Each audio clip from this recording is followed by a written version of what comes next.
Hello everybody, this presentation today is on early childhood caries. Caries is just another word for cavities. My name is Sarah Chagnon. I work at the Swinomish Dental Clinic and I work as a licensed dental therapist. So my dental journey starts with my kids, and this is the reason why early childhood caries is so important to me, because about 7 years ago, when my son was 3 years old, I took him into the dental clinic for his yearly checkup and cleaning. I remember they tried to take x-rays, but the pictures came out blurry. I remember they cleaned his teeth, and then they tried to put sealants, but that didn't really work. So the dentist came in and said that ultimately it'd be best if they put a stainless steel crown on one of his baby molars.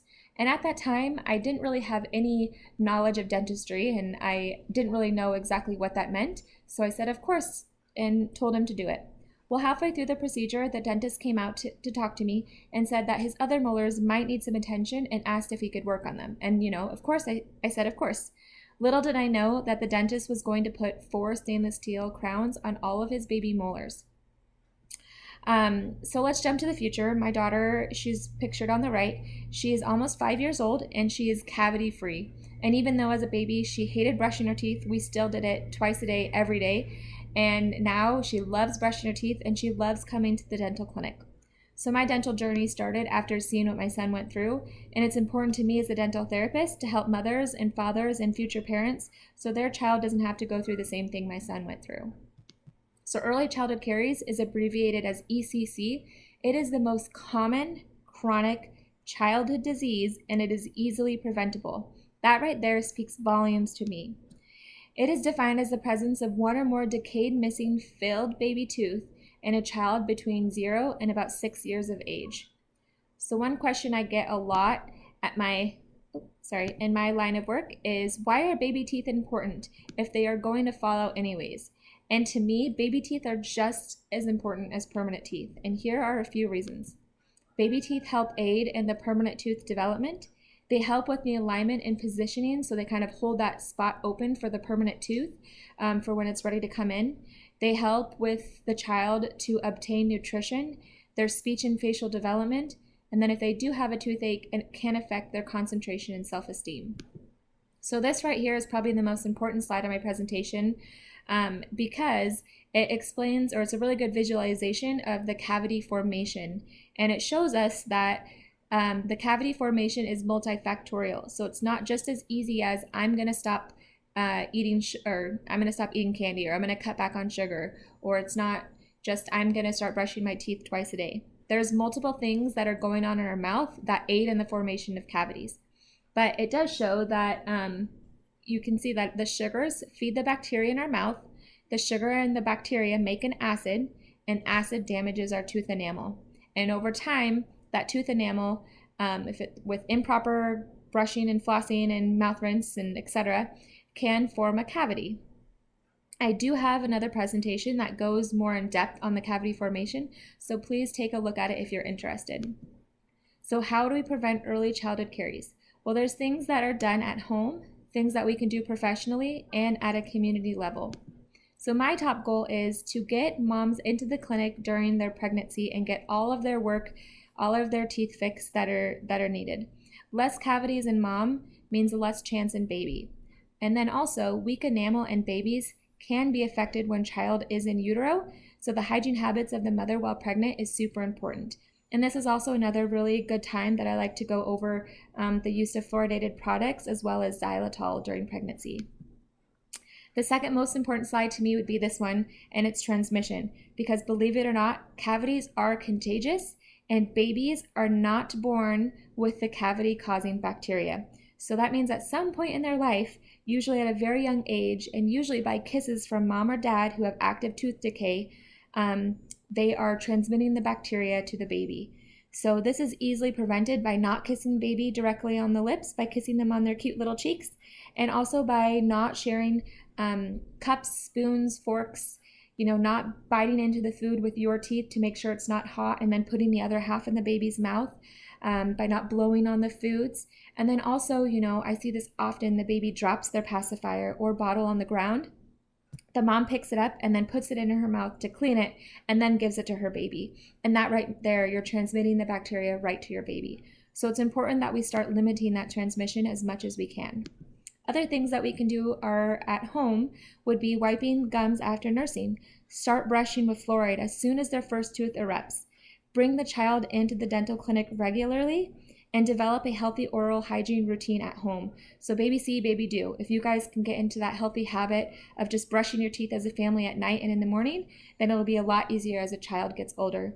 And then again, limiting drinks and the frequency of snacks, because then you're just, if you can limit that, then you're giving their teeth a break from being exposed to all the acid, as well as limiting transmission. That's not just at home, but that's also whoever is taking care of the baby. It's about educating whoever their caregiver is on how to limit the transmission.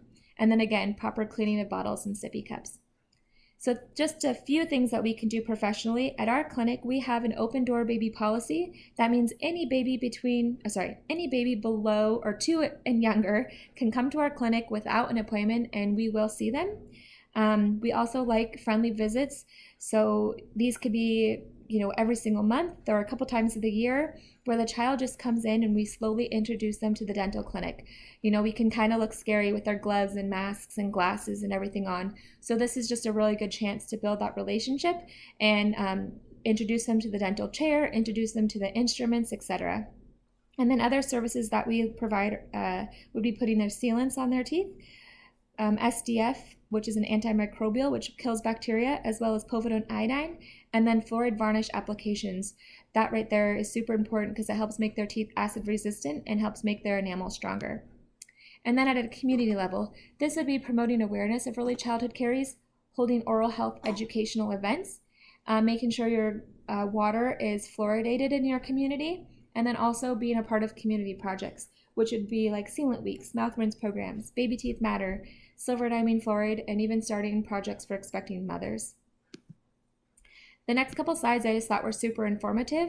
I get this a lot. I get cavities because I have weak or soft enamel. Again, the acid produced by bacteria is no joke.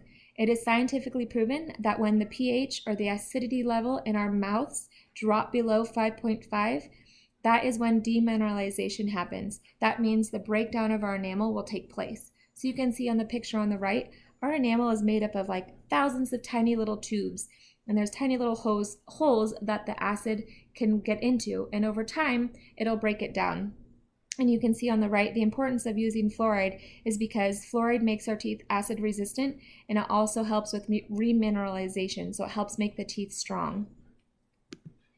This picture, again, I just thought it was super important because it shows that the low pH level, so low acidity level, is the main reason for having cavities. And right here is a good picture of all of the drinks I see. They're common drinks that kids are drinking. And in the blue, that shows the acidity level. All of these drinks are below 5.5. And on the right, in the red is the sugar, so how many teaspoons are in per drink. If you are eating more acidic foods and acidic drinks, and you don't brush or floss or rinse regularly with fluoride, then you are going to be at higher risk and are more prone to cavities. This is just, again, another good visual of common drinks that I see: Coca-Cola, Gatorade, Red Bulls. These are all high in sugar, or they're all high, they're very acidic. So your teeth are both getting exposed to the sugar and the acidity level. And then pasta, bread, fermentable carbohydrates, and stuff like pizza dough, they're all super good, but they are all made with flour. In most cases, it's plain white flour. And these carbs quickly turn into sugar and then acid. And these are all starchy foods. So the starchy foods like to stick to our teeth, and that's where the bacteria likes to hide. And so the sugar and the bacteria then again are forming that acid. All right. Thank you for taking your time and listening to this presentation. I hope it was informative and helpful. If you guys have any questions or comments, please email me. I would love to answer them for you. All right, have a great day. Thank you for listening. Bye-bye.